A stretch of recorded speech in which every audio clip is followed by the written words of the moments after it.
Afwan Ustaz, Ana sudah 2 kali gagal menikah. Apakah yang harus saya lakukan untuk memilih calon istri yang selanjutnya? Oh, selanjutnya, Masya Allah. Apakah harus saya serahkan kepada orang tua saya sepenuhnya atau saya mencari sendiri? Baik, mana yang lebih baik? Alhamdulillah. Baik. Ada yang mau jawab? Ya, tidak usah ngarang ya, karena kita fokusnya pada Al-Quran, kita kembalikan pada Al-Quran. Silahkan Anda catat dulu dalilnya. Pertama, Quran surah ke-24 An-Nur ayat ke-26. Ikhtiarnya ada di Quran surah ke-49 ayat 13. Ayat 13. Baik, perhatikan kalimat Quran itu. Lihat hukum Allahnya ya. Al-khabithatu lil-khabithina wal-khabithuna lil-khabithati wat-tayyibatu lit-tayyibina wat-tayyibuna lit-tayyibat. Perhatikan hukum ini. Dalam hal berkehidupan itu kata Allah, maka dipasangkan yang buruk ketemu yang buruk lagi. Sebaliknya yang baik ketemu dengan yang baik lagi. Bila Anda laki-laki yang baik, maka Anda pun akan dipertemukan dengan perempuan yang baik. Tapi jika Anda laki-laki yang tidak baik, maka insting Anda pun akan membimbing bertemu dengan yang tidak baik lagi. Dan fitrah Anda pun seketika akan menolak. Silakan. Ya, misal, mohon maaf ya, Anda punya perilaku buruk dijodohkan misalnya dengan orang-orang yang soleha, yang baik, itu secara fitrah hidupnya dia sulit untuk menerima tuh. Ya, hati kecilnya ada penolakan dalam jiwanya. Di baik akan ketemu baik, jelek akan ketemu jelek. Maka kalau Anda ingin menemukan pasangan yang baik, maka jadilah orang baik. Dekati Allah. Maka Allah akan tunjukkan pada yang terbaik menurut Allah untuk jadi pasangan Anda dalam kehidupan. Masya Allah. Barangkali 1 kali Andanya baik, lawan belum baik, maka diarahkan pada yang lebih baik lagi. 2 kali bahasa manusianya gagal, tapi mungkin menurut Allah saking baiknya Anda, ditunda sampai Anda menemukan yang terbaik sesuai dengan kebaikan Anda. Ya, Masya Allah. Bagaimana cara mencarinya? Jangan diam. Jangan diam. Gak usah bikin status. Memang saya mungkin baik menurut Allah. Anda belum tentu. Ya, jadi kalau Anda sudah merasakan baik dalam kebaikan yang tidak perlu Anda sampaikan, maka ikhtiar kata Quran. Tetap mencari. Ya, awas. Jodoh itu takdir, bukan qadar. Beda antara qadar dengan takdir. Kalau qadar itu ketetapan Allah yang dikukuhkan sebelum kita lahir dan tidak akan berubah sampai meninggal. Anda mau nangis darah, mau nangis jus, nangis air, itu gak akan pernah merubah qadar. Ya, tidak akan pernah. Hadis di Al-Arba'in kalau mau cepat, nomor hadis yang keempat, posisi paling kiri dari Abdullah bin Mas'ud. Di antara qadar itu 2 misalnya.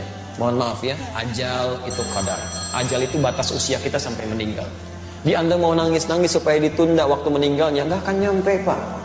Ibu mau dipercepat, ya Allah, saya sudah bosan dengan kehidupan dunia, saya ingin cepat menghadapmu saja. Jangan dulu, tunggu, belum waktunya.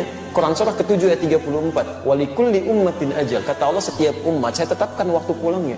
Fa idza jaa ajaluhum la yastakhiruna sa'ata wa la yastaqdimun. Ketika selesai waktunya, itu tidak akan pernah ditunda, dimajukan pun enggak bisa, dan malaikat maut pun enggak akan bisa merubah itu. Malaikat maut enggak bisa. Ya. Begitu waktunya tepat, Ustaz Adi meninggal malam ini jam sekian, selesai. Karena Ustaz sedang ceramah, terusin aja dulu. Saya pergi ke salah satu jamaah dulu aja, Pak Miono saya dulu. Bisa. Ya kalau sudah jadi ya jadi, itu ajal namanya. Rezeki juga begitu. Tapi jodoh tidak, itu takdir. Takdir itu ketetapan Allah yang dikukuhkan berdasar ikhtiar makhluknya. Ikhtiar. Ya. Jadi kita harus ada ikhtiar dulu, baru Allah tetapkan, diberikan jalan. Nah, kadang-kadang ikhtiar kita keliru, di situ diberikan hidayah untuk menunjukkan pada ikhtiar yang benar. Maka jodoh persoalan ikhtiarnya di Quran surah ke-49 ayat 13. Lihat kalimatnya, ya ayyuhan nas, hei manusia. Persoalan jodoh itu terbuka bagi siapapun. Ikhtiarnya terbuka, ayo cari. Ya, hei ya ayyuhan nas. Nas di situ memberikan batasan, kalau Anda manusia, maka jodohnya pun manusia lagi.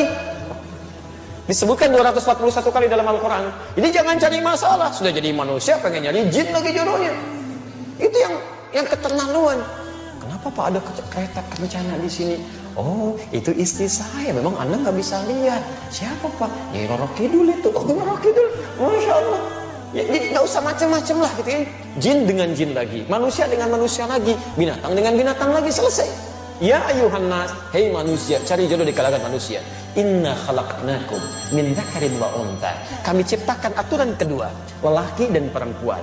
Jadi jodoh Anda itu adalah jodoh yang berlawanan jenisnya, laki-laki ketemu perempuan. Hati-hati, ini aturan umum ini. Jadi nggak bisa kalau ada laki-laki ketemu laki-laki, bukan jodoh namanya.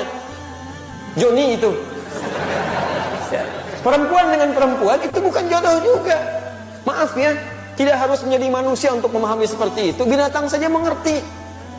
Silahkan cek itu saat Idul Adha. Al-Ihsan membeli kambing, Masya Allah, disimpan di situ.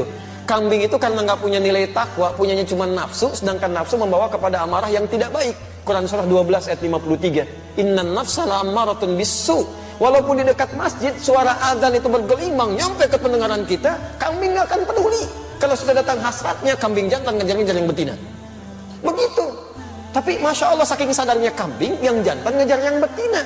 Sampai hari ini saya belum pernah temukan, dan tidak ada artikel ilmiah mengatakan kambing jantan mengejar yang jantan lagi, kambing betina nunggu-nunggu dikerjain sama kambing betina lagi. Demi Allah saya katakan, tidak ada istilah sampai hari ini kambing lesbi, sapi homo misalnya. Dan Anda bisa tertawa tuh. Kenapa Anda tidak menertawakan manusia-manusia yang homo dan lesbi untuk dia kembali pada kebaikan? Itu poin yang harus kita ambil. Jadi dengan beda ini, itu baru jodoh. Ya, ada kemarin kalimat menarik tuh waktu aksi 212 itu kan, ada salah seorang dai menyampaikan, kita itu jadi baik karena diciptakan beda. Coba lihat orang tua kita pertama, Adam lawannya siapa? Hawa, maka lahirlah kita. Karena ada Adam, karena ada Hawa, orang tua kita beda. Coba kalau diciptakan Adam dengan Asep, gak akan jadi Anda. Ya, Hawa dengan Siti, jadi Siti Hawa, cuma dua itu aja gak akan nyambung. Jelas ya? Nah, ketika Anda merasa beda, cari pasangannya. Di mana? Syu'ubah wa qabaila. Syu'ubah, cari tempat yang beda-beda komunitasnya. Masya Allah, beda RT. Gak ketemu satu RT, kata Allah cari di beda RW. Gak ketemu satu RW, kelurahan, masih ada. Kecamatan terbentang, kabupaten cukup luas, Masya Allah. Gak ketemu, mungkin jodoh Anda bukan di provinsi ini, cari provinsi lain. Gak ketemu, saking hebatnya Anda, jodoh Anda bukan orang Indonesia, mungkin orang Malaysia. Gak ketemu, mungkin orang Afrika. Cari itu sampai ke ujung bumi, masih ada. Bahkan waqabail, mungkin RT-nya sama, tapi sukunya mungkin beda. Kamu nyari di suku ini, kata Allah bukan yang ini jodoh kamu, mungkin cari di yang lain. Cari sampai dengan ketemu. Masa iya semuka bumi gak ada yang cocok dengan Anda? Kalau nggak cocok, mungkin bidadari jodoh Anda itu ya. Tunggu itu sampai dengan kebaikan-kebaikan tercipta. Insya Allah diberikan kebaikan-kebaikan sepanjang ada ikhtiar di situ. Tapi ingat, aturan ikhtiar itu diikat dengan nilai terakhir. Inna akramakum indallahi atqakum. Yang terbaik di sisi Allah bukan yang menghadirkan suasana mencari jodoh dengan cara yang buruk, tapi dengan cara yang takwa. Ta'aruf itu. Kenali dengan baik, lihat batas-batas agama, jangan langgar itu. Ada setan itu, hati-hati. Setan hati-hati. Ya, setan rumah tangga itu, bahkan dia menggoda sebelum Anda disatukan. Namanya dasim. Perempuannya disebut dasim, itu Anda yang tahu. Ya. Itu isyarat godaannya di Quran surah kedua ayat 102, posisi paling kiri itu, di pertengahan, dari atas sampai ke tengah itu. Ya, yufarriquna bihi bainal mar'i waz zawji. Setan ini tugasnya memecah belah kehidupan rumah tangga. Alhamdulillah. Kalau sudah menikah, tapi kalau belum menikah, Pak, Ibu, itu dibuat bermaksiat. Dibuat bermaksiat. Silahkan cek. Akad belum dilangsungkan, lamaran aja belum, tiba-tiba dibuat saling dekat supaya maksiat. Naik beca, sebeca, berdua, seakan-akan beca milik bersama, tukang beca nggak ada, gitu kan, aja gitu. Tapi setelah menikah, Allahu Akbar, dibuat pecah tuh. Ya supaya maksiat aja. Nggak ada yang paling buruk kecuali pasangan masing-masing. Nyampe. Masya Allah, yang lain jadi baik. Pada suami, pasangan sendiri, istri sendiri, kalimat-kalimat jadi berubah. Pak, ngantar anak dulu ya, istrinya. Ya udah sana, istri orang. Ngantar anak dulu. Masya Allah, lembutnya luar biasa. Ya, Pak, nih makanan udah siap. Ini tehnya, ini kopinya. Ya udah mah. Suami orang, teh apa kopi Pak? Masya Allah gitu ya. Lembut sekali. Bisa nggak dipraktekkan dalam kehidupan itu? Itu tidak mudah kalimat demikian. Ya. Jadi, nah itu yang kiranya bisa dihadirkan teman-teman sekalian. Silahkan ikhtiarkan, mudah-mudahan Allah